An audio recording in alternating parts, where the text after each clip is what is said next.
She seated me next to the toilet and handed me a bill for the champagne. My daughter thought I was just a senile wallet, a relic to be drained and discarded in the corner, while she toasted to a fraud. She didn't know that while she was dancing, I was drafting the verdict that would burn her fairy tale to the ground. She forgot that before I was a father, I was a judge, and the sentence I was about to deliver, it was life without parole. Inspiration. Number three. Oh, if you're listening to this, hit that subscribe button and let me know in the comments where you're watching from. It helps to know there are still people out there who believe in respect. Let me tell you how a wedding invitation became a subpoena. The invitation didn't just arrive.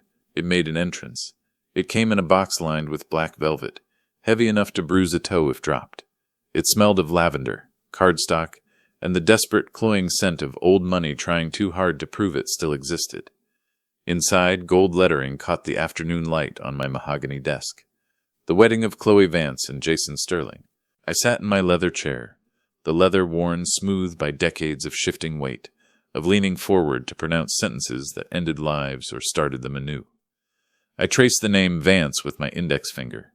My skin was rough, weathered by years of weekend work on vintage engines, but beneath the calluses the bone was tired. It was the hand of a man who had held a gavel for 30 years. I was Robert Vance, a retired Superior Court judge. For 3 decades I had looked into the eyes of men who had killed, stolen, and lied.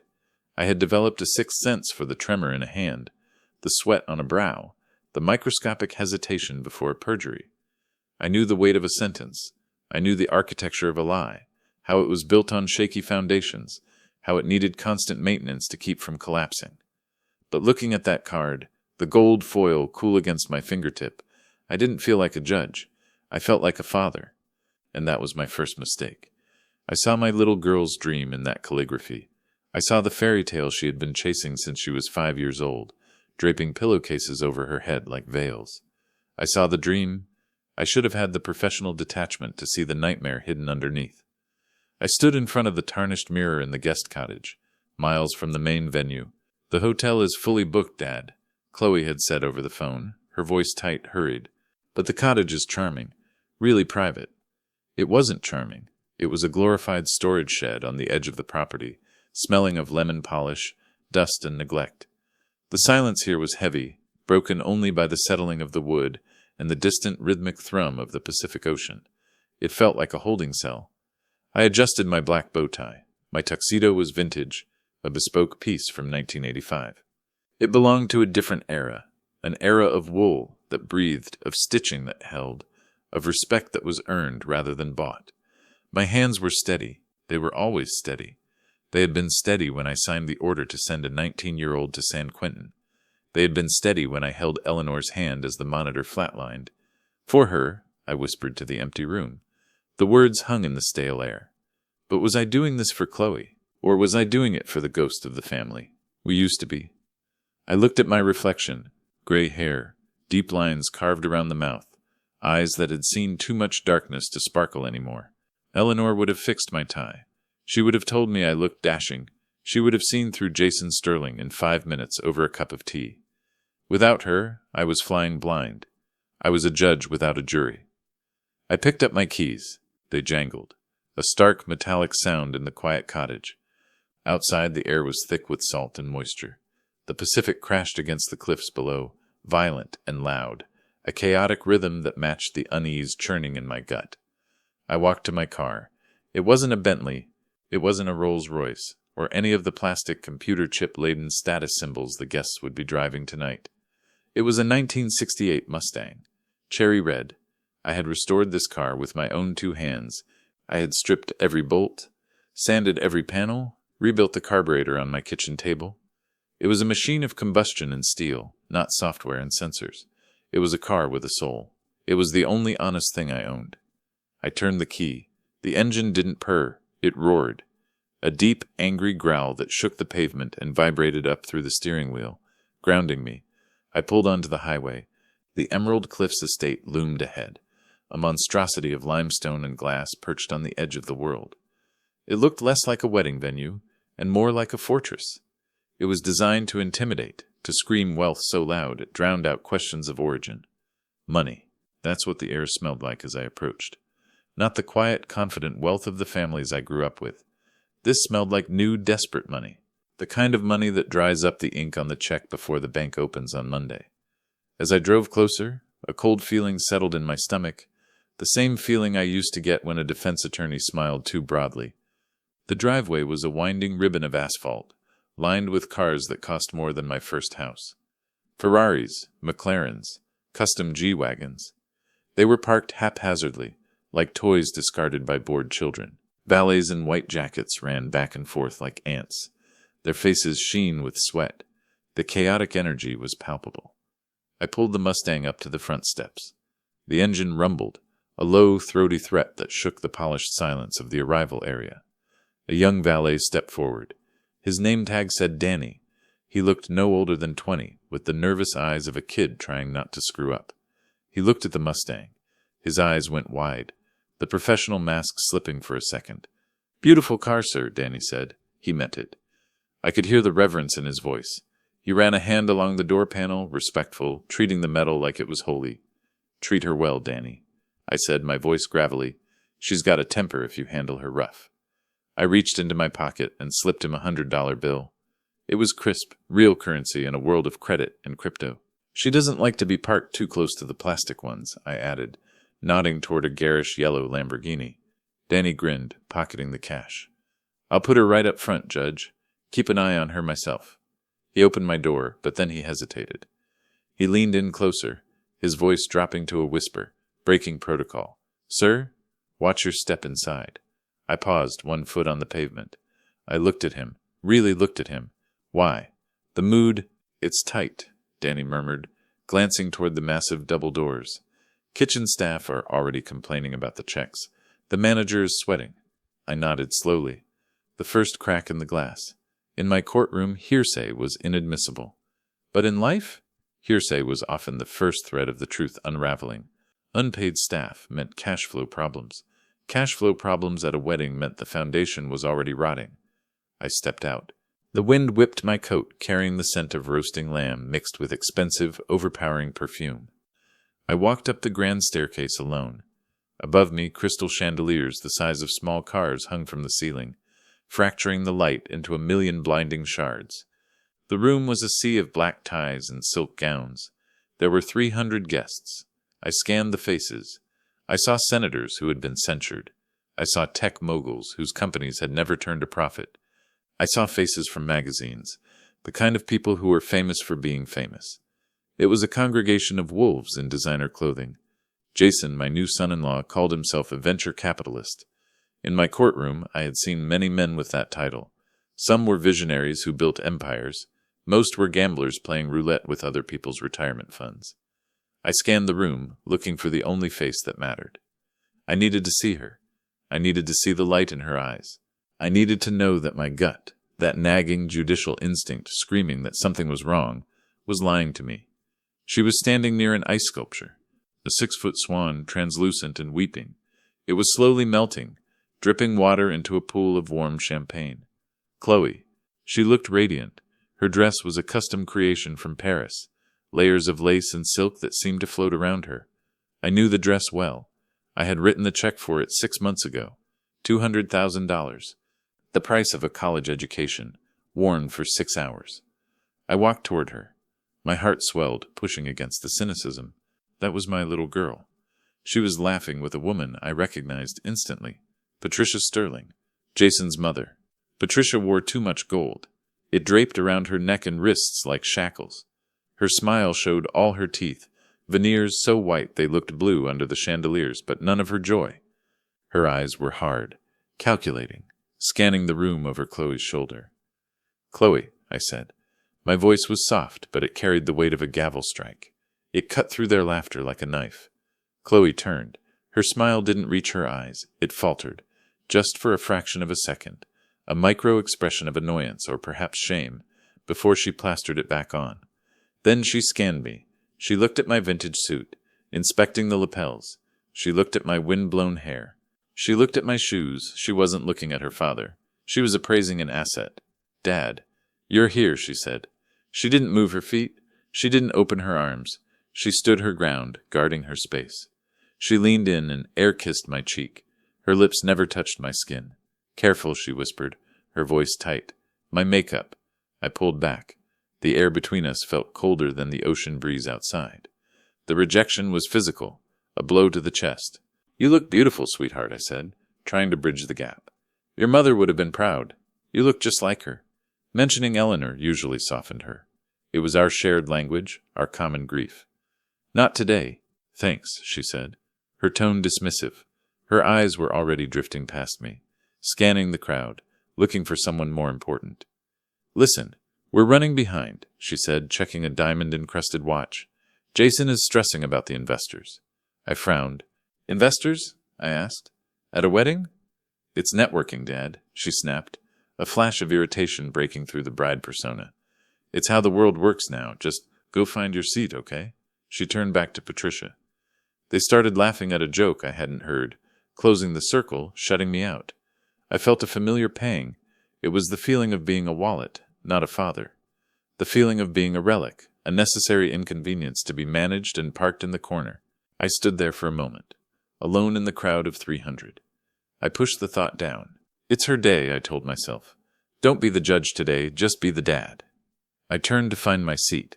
I didn't know the humiliation had just begun. I turned away from my daughter, the sting of her dismissal still burning on my cheek. "Just go find your seat." It was a command given to a child, or a nuisance. I pushed deeper into the room. The crowd was a dense, shifting mass of expensive fabric and hollow laughter. I navigated it with the practiced stoicism of a man used to walking through hostile courtrooms, my eyes fixed on the far wall where the seating chart stood. It was a masterpiece of ostentation, a massive gilded mirror framed in white roses that were already beginning to wilt under the heat of the lights. The names were written in gold calligraphy, swirling scripts that made simple identities look like royal decrees. I adjusted my glasses, feeling the familiar weight of the frames on my nose. I approached the mirror like I was approaching a docket. I needed to know where I stood in this new jurisdiction. Table 1, the happy couple and parents. I smiled, a reflex of old habit. That was where I belonged. By her side, the father who paid for the dress, the father who paid for the school, the father who held the hand. I read the names, my lips moving silently. Jason Sterling, Chloe Sterling, Patricia Sterling, Patricia Sterling, Charles Sterling. I blinked. I wiped a smudge from my glasses and looked again. Patricia Sterling, Charles Sterling. My name wasn't there. A small, cold knot tightened in my chest. A clerical error. It had to be. In 30 years on the bench, I had seen clerks lose files, misspell indictments, forget dates. People were fallible. I looked at Table 2, the wedding party. Maid of honor? Best man? I looked at Table 3, Jason's family. Cousins I had never met. An uncle from Bold, who Jason had described as an annoyance. I scanned lower. Table 5. My sister, Elena. She was there. Table 10. My old law clerk. I read every single name on that mirror. 150 seats. 300 guests. I found the name of Jason's college roommate who had once thrown up in my hydrangeas.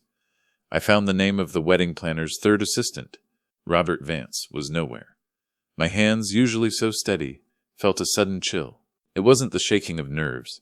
It was the drop in temperature that comes when the blood leaves your extremities to protect the core. It wasn't sadness. It was the icy, terrifying clarity of a judge realizing the witness on the stand is perjuring themselves, and the entire case is built on a lie. "Robert!" The voice boomed over the ambient jazz, thick with false bonhomie. I felt a heavy hand clap onto my shoulder. I turned. It was Elias Thorne. Decades ago, Elias and I had been the gladiators of the Superior Court.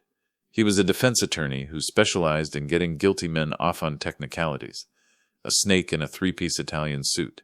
He had grown whiter with age, his face flushed red with gin and high blood pressure.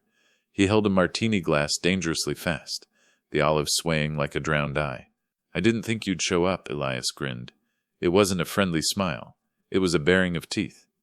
"Why wouldn't I, Elias?" I kept my voice neutral. "It's my daughter's wedding." Elias smirked. He took a long, slurping sip of his drink, his eyes scanning the room as if looking for a better conversation partner. "Well, you know," he said, wiping his mouth with a cocktail napkin. "Retirement changes things, Bob. It's like a structural failure in a building. Once the load-bearing wall is gone, The rest of the house forgets it was ever there. I'm not a wall, Elias. I'm her father. Of course, he waved a hand dismissively. But people forget. The invites get lost. The respect evaporates. He leaned in, his breath smelling of expensive gin and malice. Who matters, Elias whispered, is who is in the game. And you, my friend, have been on the bench. The park bench for 2 years. He patted my shoulder again. It felt less like a greeting and more like a frisk. Enjoy the buffet, Robert. Try the shrimp before the investors eat it all. I hear they have quite the appetite. He walked away, chuckling to himself, disappearing into the throng of power players. His words hung in the air like cigar smoke. People forget. No, people don't forget fathers. Not unless they want to. I turned back to the crowd. The music seemed louder now, a thumping bass that vibrated in the floorboards. I needed answers. I needed the logic of a system. I saw a woman with a headset running past, clutching a clipboard like a shield. She looked frantic, her eyes darting around the room, putting out invisible fires. Her name tag read Sarah, lead coordinator. Excuse me, I said. My voice was low, resonant. It was the voice that had silenced outbursts in murder trials. It wasn't a request, it was a summons. She skidded to a halt, nearly dropping her pen. She looked up at me, breathless. I am the father of the bride, I stated. I cannot find my seat. Sarah looked at me, the color drained from her face. I am the father of the bride, I stated. I cannot find my seat. Sarah looked at me, the color drained from her face. Her eyes went wide, terrified. This wasn't the look of a woman dealing with a lost guest. This was the look of an accomplice caught in the act. Vance, she muttered. She frantically flipped through her pages, the paper crinkling loudly. Her finger traced a column, then stopped. She froze. Her shoulders slumped. Oh, she whispered. Oh no. She looked up at me, biting her lip so hard it turned white. Please wait here. I'm not waiting, Sarah. Where's my seat? I have to get the bride. Protocol. She didn't wait for an answer. She scurried away toward the head table like a frightened mouse. I watched her go. She leaned down and whispered to Chloe. I saw Chloe stiffen. She looked annoyed. She gestured wildly with her manicured hands, a sharp cutting motion. Then she pointed. She pointed toward the back of the room, toward the shadows. Chloe stood up. She smoothed her dress, composed her face, and walked over to me. She didn't look sorry. She didn't look embarrassed. She looked irritated, like I was a stain on the carpet she had forgotten to clean. Dad, honestly, she hissed as she got close, her voice a harsh whisper. Why do you have to make a scene? I'm not making a scene, I said calmly, though my heart was hammering a warning rhythm against my ribs. I'm looking for my seat. My name isn't on the chart. We had a mix-up, she said too quickly. A mix-up? Jason's biggest investor, Mr. Petrov, came last minute, she explained, her eyes darting around to see if anyone was watching, with his wife, and his bodyguard, and his associate. She took a breath, steeling herself. We had to give them the seats at table 1. It's $1 million deal, Dad. It's the future of Sterling Ventures. I stared at her. The daughter I had carried on my shoulders. The daughter I had taught to ride a bike. You gave away my seat? To an investor? It's our future, she snapped, her voice rising in pitch. Don't be selfish. You always make everything about rules and order. This is business. Selfish? I asked. The word tasted like ash. I paid for this venue, Chloe. I paid for the champagne Petrov is drinking. It's an investment, she countered. Just sit where we put you. It's fine. It's temporary. She pointed again. Over there. I followed her finger. My heart didn't just break, it stopped. It seized up in my chest. In the far corner of the room, past the towering floral arrangements, past the gold-rimmed tables, past the joyful guests, there was a service door. It swung open as I watched. A waiter walked out, carrying a gray plastic bin filled with half-eaten lamb and dirty napkins. The smell of uneaten food and dishwater wafted out.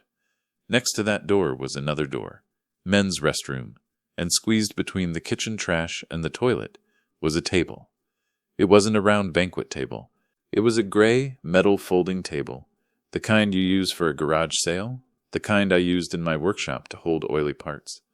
There was no tablecloth to hide its rusted legs, no centerpiece of white roses, no crystal glasses catching the light, just a single cold metal chair and a paper napkin. "You can sit there," Chloe said. She checked her nails, inspecting a chip in the polish, refusing to meet my eyes. "It's quiet," she rationalized, the lies spilling out faster now. "You hate loud music anyway, and you'll get your food fast because you're right by the kitchen."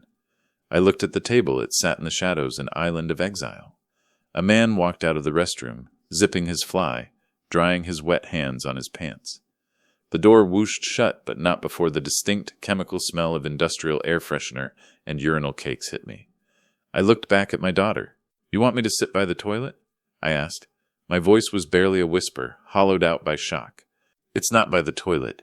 It's near the restroom," she corrected, rolling her eyes. "God, you are so sensitive. You act like a judge even when you're off the clock." "I am your father," I said, "and this is my wedding," she hissed. "Stop making it about your ego. No one is looking at you, Dad." She turned around, dismissing me again. "I have to go. Mr. Petrov is waving at me. He doesn't like to be kept waiting." She walked away. The silk of her dress swished softly, the sound of $200,000 walking away from the man who earned it. She didn't look back, not once. I stood there, the music pumped through the floor, a rhythmic thumping that felt like a headache taking form. The guests laughed, clinking glasses, celebrating a union built on sand. I looked at the champagne flowing like water, billed to my account. I looked at the crystal chandeliers, paid for by my retirement. I looked at the daughter I had raised. She was gone. The little girl who used to wait up for me to get home from the courthouse was dead. She had been replaced by a stranger, a woman who valued a deal over her own flesh and blood, a woman who saw her father not as a pillar of her life, but as debris to be swept into the corner. I didn't yell. I didn't flip the table. In my profession, you don't react with emotion. You react with a verdict. I reached into my pocket. My fingers brushed the velvet box. The diamond necklace. Eleanor's necklace. It was supposed to be the moment, the speech, the tearful hug. I kept my hand on it. The metal clasp was cold against my palm. She isn't ready for it, I thought. Maybe she never will be. I looked at the folding table one last time. It was a structure built to hold nothing of value, just like this marriage. I turned around. I walked toward the exit. I stepped out of the venue, and the silence of the night hit me like a physical weight. The heavy oak doors swung shut behind me, severing the noise of the party, the clinking glass, the forced laughter, the thrumming bass. Outside, the air was salty and damp. The fog had begun to roll in off the Pacific, ghosting through the manicured hedges and clinging to the limestone walls of the estate. It was a cleansing cold. I breathed it in deep, trying to flush the smell of expensive perfume and betrayal from my lungs. Danny, the young valet, was leaning against a pillar, checking his phone. He straightened up immediately when he saw me, shoving the device into his pocket. He looked confused.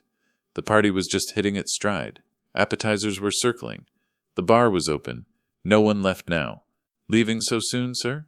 Danny asked, jogging down the steps to meet me. "The main course hasn't even come out yet." I heard its rack of lamb. I looked at the kid. He had an honest face, unlined by the kind of compromises the people inside made daily. "I lost my appetite, Danny," I said, my voice sounding older than I felt. "Bring the Mustang, please." He hesitated for a second, sensing the shift in my mood, then nodded. "Right away, Judge."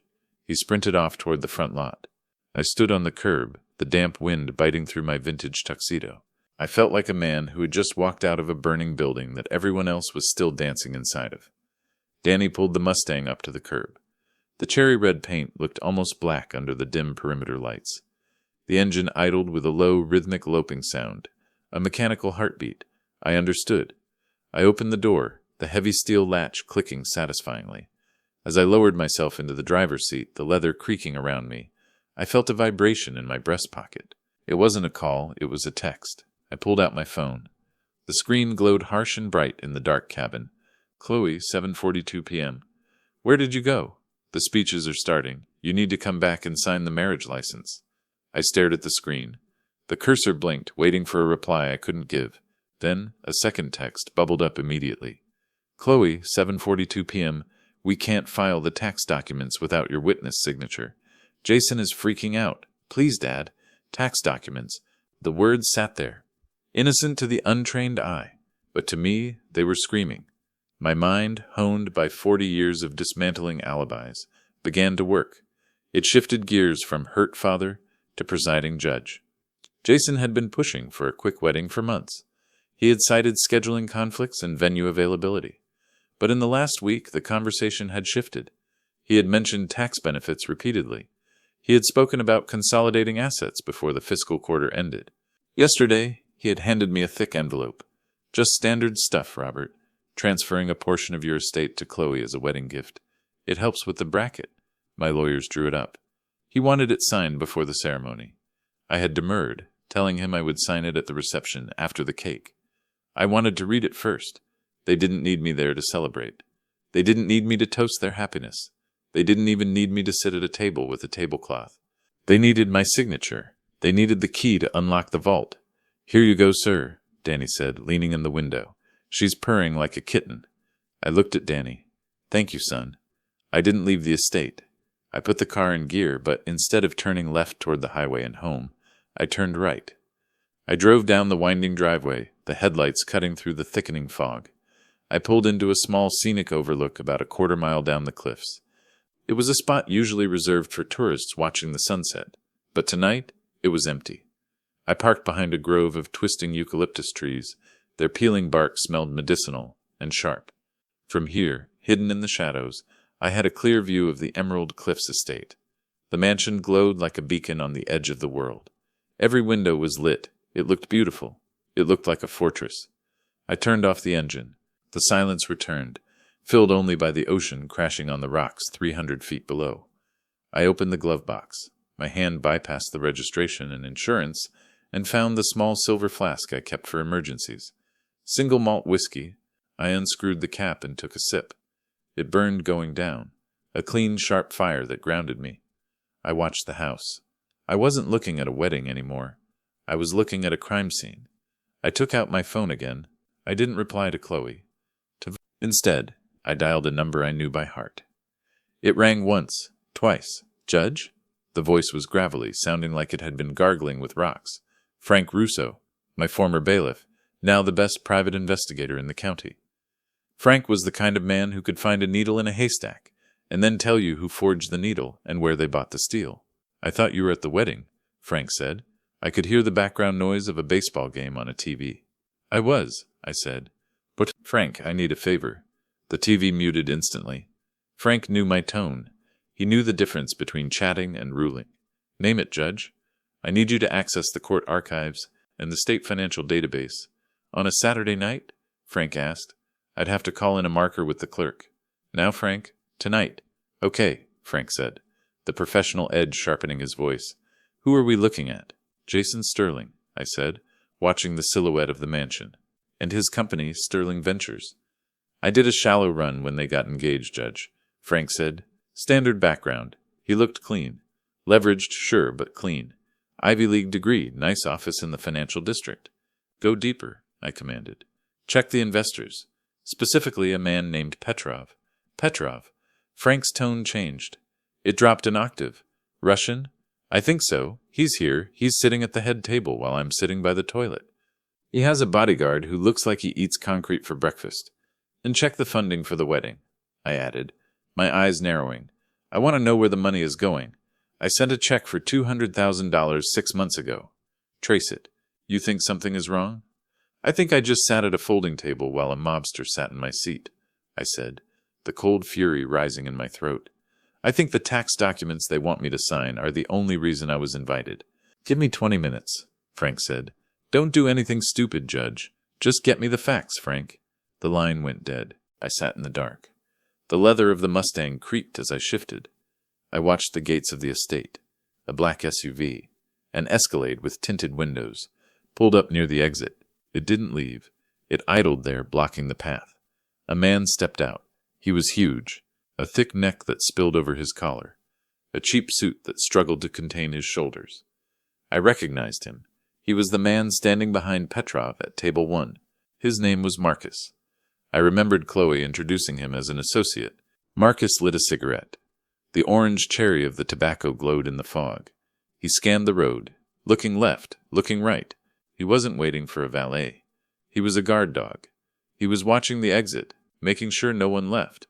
Or, more likely, making sure Jason didn't run. My phone buzzed again. Chloe, 7:55 p.m. TM. Dad, answer me. Jason is freaking out. Where are you? We need to do this now. She didn't ask if I was okay. She didn't ask if I was hurt. She didn't ask why I left. She asked where I was because Jason was panicking. Why was Jason freaking out? Because without me, the lock stayed closed. Without me, the money didn't move. My phone rang. It wasn't a text. It was Frank. I answered. Judge, Frank said. He wasn't breathing hard, but he was speaking fast. Urgent. Are you sitting down? I'm in the car, Frank. Tell me. You were right, Frank said. It's bad. It's worse than bad. It's catastrophic. How bad? Jason Sterling isn't a venture capitalist, Frank said. He's a laundryman. A what? He moves money, Frank clarified. For the Petrov syndicate out of Eastern Europe. He cleans it through shell companies disguised as tech startups. But he's bad at it, Judge. He's sloppy. I gripped the steering wheel, my knuckles turning white. Go on. He lost about $4 million of their money on bad crypto bets last month. He tried to double down to make it back, and he lost that too. $4 million, I whispered. The number hung in the air. Petrov isn't at the wedding to celebrate, Frank said grimly. He's there to collect. He's a creditor, I realized. The wedding, it's a collection point. Exactly. And the wedding money, the $200,000 you sent? Let me guess, I said, closing my eyes. It's gone. Wired to a shell company in the Caymans yesterday, along with every other cash gift they've received. I felt a tear slide down my cheek. I wiped it away angrily. But here's the kicker, Frank said. The tax document they want you to sign? Yes? I pulled a copy of the filing they tried to push through the clerk's office earlier this week. It got kicked back for a missing signature.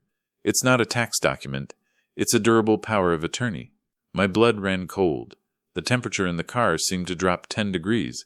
It grants Jason full control over Chloe's assets, Frank continued. And by extension, any assets you gift her. It gives him the right to liquidate, transfer, and borrow against her trust. He's going to drain her accounts, I said. He's going to drain your accounts if you sign that gift deed, Frank corrected. He needs your money to pay back Petrov, and Petrov is waiting for the payout tonight. If Jason doesn't pay him by midnight, Frank paused, then Jason is a dead man walking, and anyone standing next to him is collateral damage. Does Chloe know? I asked. The question hurt to ask. It felt like swallowing glass. There was a silence on the line. Frank, does she know? I checked her emails, Judge. I had to hack the server. She's ceased on the loan applications. She's on the emails with the Cayman bankers. I leaned my head back against the headrest. The betrayal was absolute. She knows he owes money, Frank said softly. She might not know it's the mob, but she knows he's desperate. She knows he's drowning. She's helping him cover it up, I said. She's an accessory to fraud. She pointed me to the folding table, I whispered, the realization hitting me like a physical blow. What? She put me by the bathroom, not just to be rude, not just because she was ashamed of me. To keep you away from Petrov, Frank realized. To keep me quiet. To keep me isolated until I signed the papers. She was managing the witness. I looked at the mansion. The lights seemed sinister now. It wasn't a party. It was a hostage situation disguised as a gala. Frank, I said, call the district attorney. Already dialing. I've got Miller on the other line. Tell him I have probable cause for a wire fraud indictment in progress. Tell him there is a known organized crime figure on the premises. Judge, you want to raid your daughter's wedding. I reached for the ignition. I turned the key. The Mustang roared to life, the engine growling like a beast waking up. It's not a wedding, Frank, I said. It's a rescue mission. I threw the car into gear. I drove back up the hill. My headlights cut through the darkness, two beams of yellow light slicing through the fog that now choked the coastline. The Mustang wasn't just a car anymore. It was a gavel on wheels. The engine roared, echoing off the limestone cliffs, announcing my return, not with a whisper, but with a judgment. I wasn't Robert Vance, the retired old man who tinkered with carburetors. I was the Honorable Robert Vance, Superior Court Judge. I had put away murderers who stared me down with dead eyes. I had signed warrants that dismantled cartels. I wasn't afraid of a venture capitalist with a gambling addiction. But as the estate came into view, a different fear gripped me. It wasn't fear for my safety. It was the terrifying realization that I was about to destroy my daughter's life, to save it. I was about to be the villain in her story so she could have a future, Danny the valet saw me returning. He ran down the stone steps, his face a mask of confusion. "Sir, you forgot something?" he asked, breathless. "Did you leave your phone?" I pulled the Mustang to a halt right at the base of the stairs, blocking the path of a shimmering Rolls-Royce. I stepped out. The sea breeze whipped my coat, but I didn't feel the cold. I felt the adrenaline of the courtroom, the moment before the bailiff calls all rise. I straightened my vintage tuxedo. I adjusted my cuffs. "I forgot to give the bride her gift," I said. My voice was calm, terrifyingly so. "Shall I park the car, Judge?" "Keep it running, Danny," I said, handing him the keys but closing my fingers over his for a second. "And stay by the door. I won't be long." Danny looked at my eyes. He saw something there that made him step back. He nodded mutely. I didn't walk in the front door this time. The front door was for guests. I wasn't a guest anymore. I was an intruder. I walked around the side of the mansion, crushing the manicured hydrangeas under my dress shoes. There were terrace doors that led directly into the ballroom, massive panes of glass that offered a view of the ocean to the people inside. I stood in the shadows of the terrace. I could hear the speeches. They were muffled, distorted by the glass, but the tone was unmistakable. Jason was at the microphone. He was holding a glass of champagne. From 10 feet away, through the glass, I could see the sweat. It wasn't the glow of a happy groom. It was the profound, drenching sweat of a man whose sympathetic nervous system was screaming fight or flight. His knuckles were white around the stem of the glass. I looked at table 1. Mr. Petrov was sitting there. He wasn't clapping. He wasn't smiling. He was peeling a tangerine with a small silver knife, staring at Jason with dead, shark-like eyes. He looked bored. He looked like a man waiting for a wire transfer to clear. Next to Petrov sat Marcus, the bodyguard I had seen outside. He was back inside now, standing slightly behind Petrov's chair, his arms crossed, scanning the room. "To my beautiful wife," Jason stammered into the mic. The speakers whined with feedback. "And to our prosperous future. To the investments we make in love." He drank. His hand shook so violently the glass clattered against his teeth. A few guests chuckled, thinking it was nerves. I saw Patricia, his mother. She was clapping maniacally, her smile fixed and rigid, trying to cover the smell of fear radiating from her son. I placed my hand on the brass handle of the terrace door. It was cold. I took a deep breath. Load-bearing walls, I thought. Sometimes you have to knock them down to see the rot. I opened the terrace doors. The wind from the ocean followed me in, a gust of cold, salty air that swirled through the warm, perfumed ballroom. The candles on the nearest tables flickered and died. I stepped onto the marble floor. I didn't go to the folding table. I didn't look for a seat. I walked straight to the DJ booth. The DJ was a kid with oversized headphones and a laptop. He was bobbing his head to the background track, oblivious to the tension in the room. He looked up, startled, as I loomed over him. "Cut the music," I said. "Sir, I can't," he started, reaching for a fader. "The groom is speaking." I reached into my inner jacket pocket. I didn't pull out a weapon. I pulled out my badge. It was encased in leather, the gold shield worn smooth from years of use. It carried 40 years of authority. I slammed it onto the mixing board. "Cut the music." The kid's eyes went wide. He looked at the badge, then at my face. He hit the spacebar. The ambient jazz died instantly. The silence that followed was heavy. It was physical. It sucked the air out of the room. 300 heads turned in unison. The sound of silverware scraping against china stopped. The murmur of conversation ceased. The only sound was the wind whistling through the open terrace doors and the click of my heels on the marble floor. Click, click, click. I walked to the center of the dance floor. I stood alone in the spotlight that had been reserved for the first dance. "Dad?" Chloe stood up at the head table. Her face flushed a deep crimson. She looked furious. Not worried. Furious. "What are you doing?" she hissed, her voice cutting through the silence. "You're ruining the toast. Go back to your seat." "There is no toast," I said. My voice carried to the back of the room. I didn't need a microphone. I had trained my voice in courtrooms with bad acoustics and angry defendants. It was a voice that demanded to be heard. "And there is no seat," I added. Jason laughed nervously. It was a high, brittle sound. Okay, Jason said into the mic, forcing a smile that looked like a grimace. "Robert has had a few too many. The vintage wine, right? Someone help him find his way out." He gestured to his groomsmen. 2 of them stood up. Big guys, former college linebackers stuffed into tuxedos that were too tight. They started to move toward me, their expressions hovering between amusement and aggression. I turned to face them. I didn't raise my fists. I didn't back down. I raised a single finger, the same finger I used to point at convicted felons before sentencing them to life without parole. "Sit down," I commanded. It wasn't a request. It was an order. It was the voice of the state. The first groomsman stopped. He blinked. The authority in my voice hit him like a physical barrier. He looked at Jason, then back at me. He saw the look in my eyes, the absolute, unwavering certainty of a man who knows the law. They stopped. They looked at each other, confused. They sat. I turned back to the head table. I locked eyes with Jason. "I spoke to Frank," I said. 3 words. Jason went pale. Ghost white. The color drained from his face so fast it looked like the blood had simply evaporated. The glass in his hand shook uncontrollable now. Champagne spilled over the rim, soaking the white tablecloth, spreading like a stain of guilt. "I know about the crypto," I said, taking a step forward. Jason's mouth opened, but no sound came out. "I know about the Caymans," I said. Another step, and I looked past him, locking eyes with the man sitting like a statue at the table. "I know about Mr. Petrov." Petrov didn't move. He didn't flinch. He just watched me. He stopped peeling his tangerine. He looked amused, a faint smile playing on his lips. He was enjoying the show. To him, I was just a fly buzzing around a spiderweb. Jason gripped the microphone stand like it was a life raft. "You are creating a disturbance. Security," he shrieked, his voice cracking. "Get him out of here."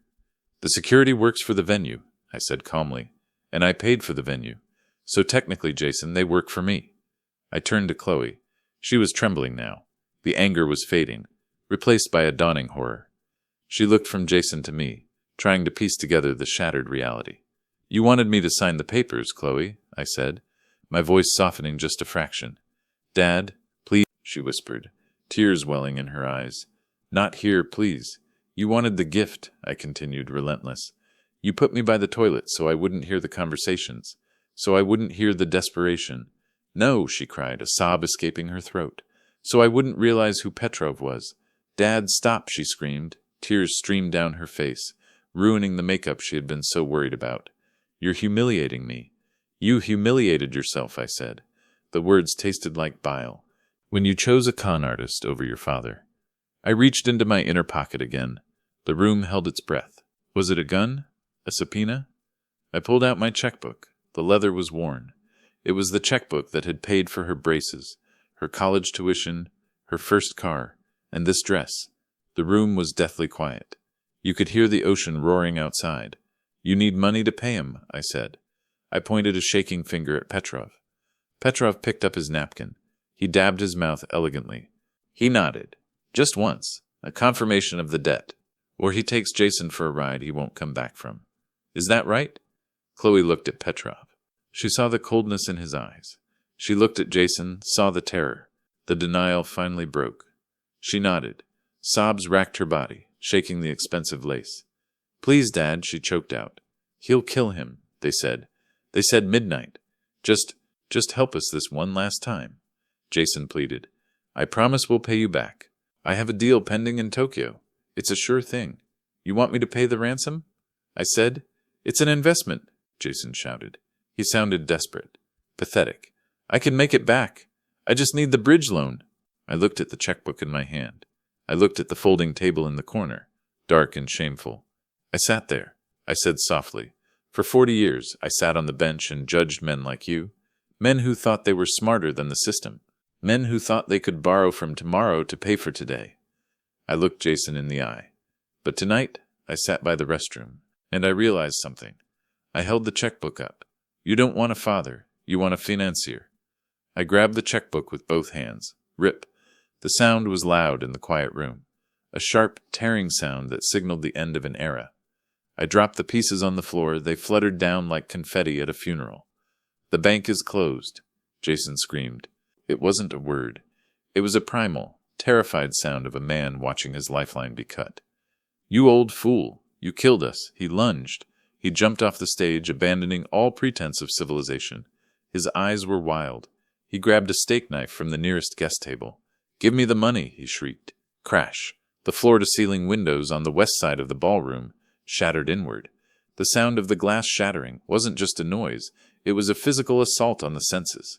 The massive floor-to-ceiling windows, designed to frame the Pacific sunset, imploded inward. Shards of glass rained down on the marble floor like lethal confetti, glittering in the chandelier light.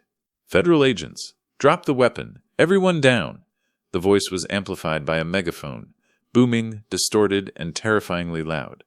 It bounced off the high ceilings, drowning out the screams that erupted from the guests. Men in tactical gear rappelled from the balcony railing above, their boots hitting the floor with heavy, rhythmic thuds.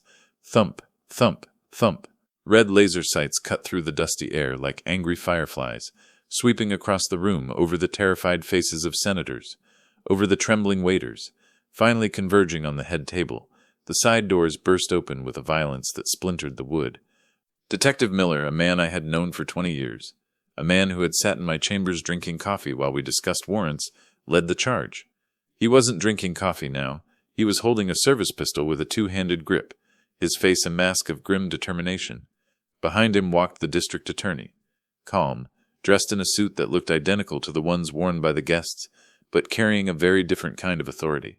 "Jason Sterling," the DA announced, his voice projecting without a microphone, cutting through the weeping and the chaos.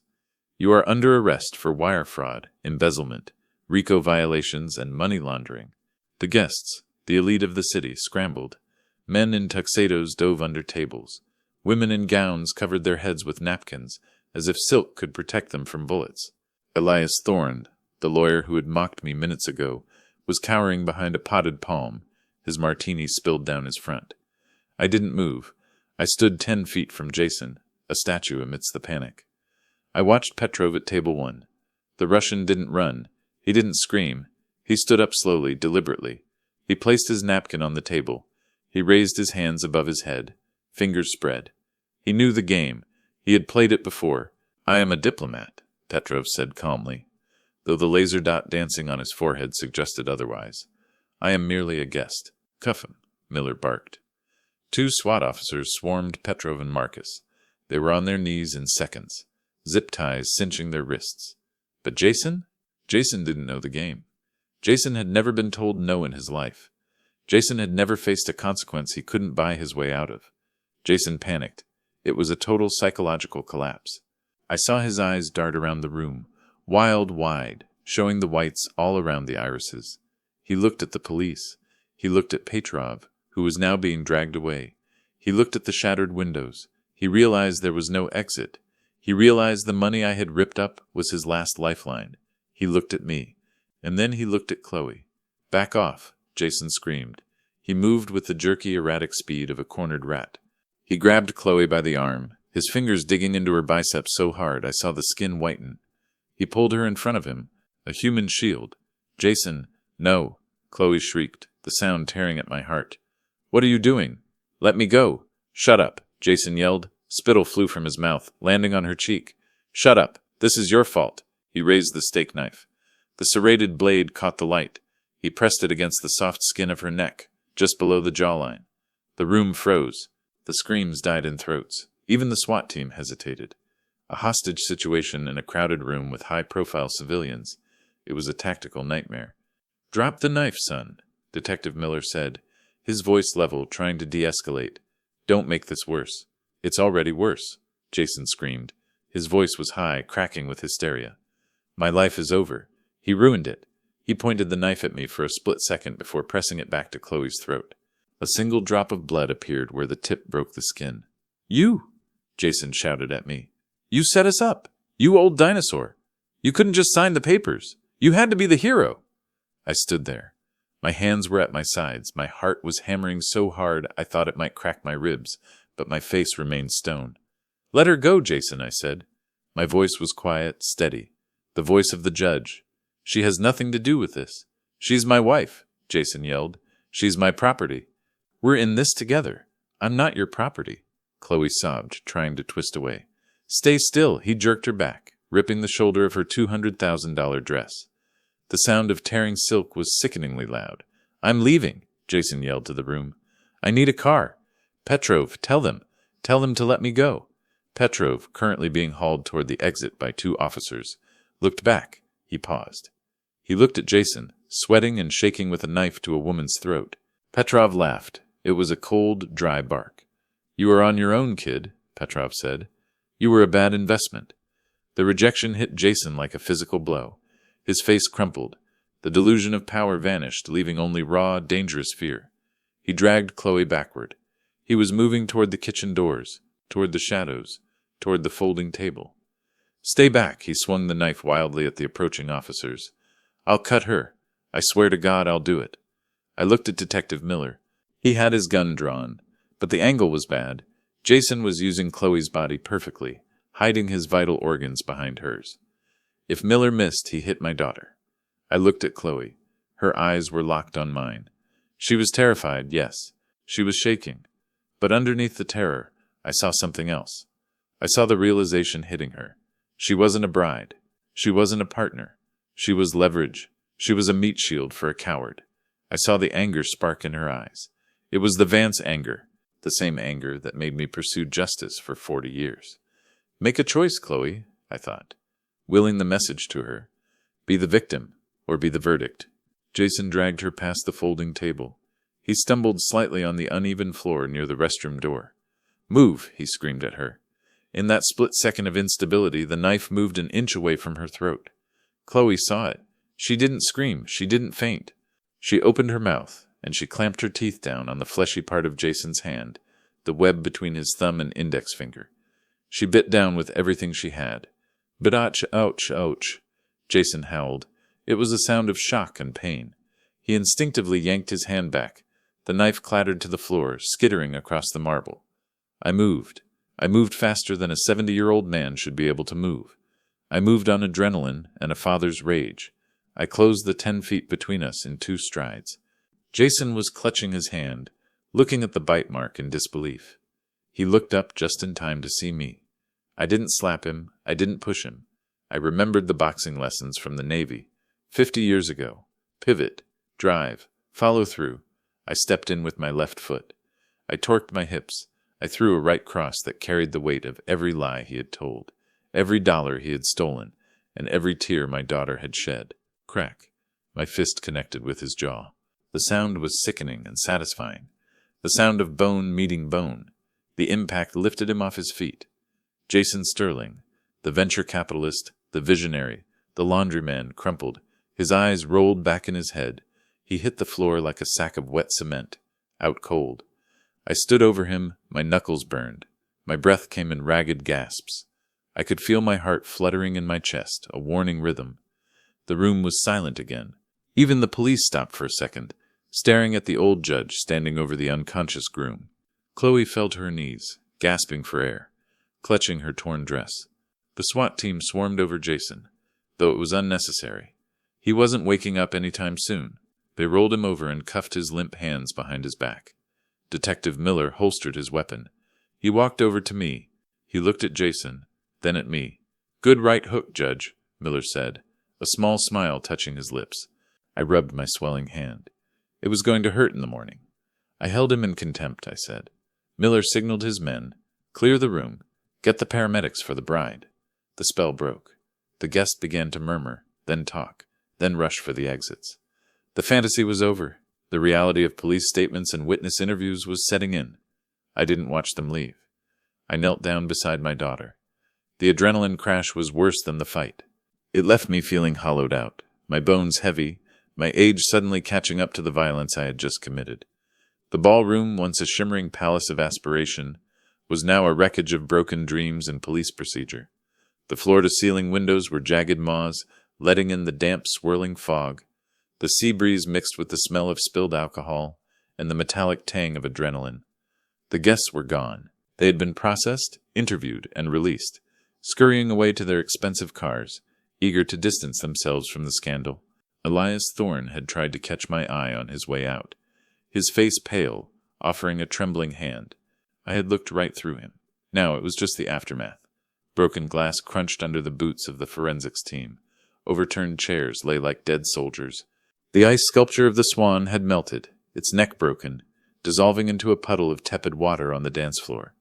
It was quiet, save for the crackle of police radios and the low murmur of Detective Miller giving orders.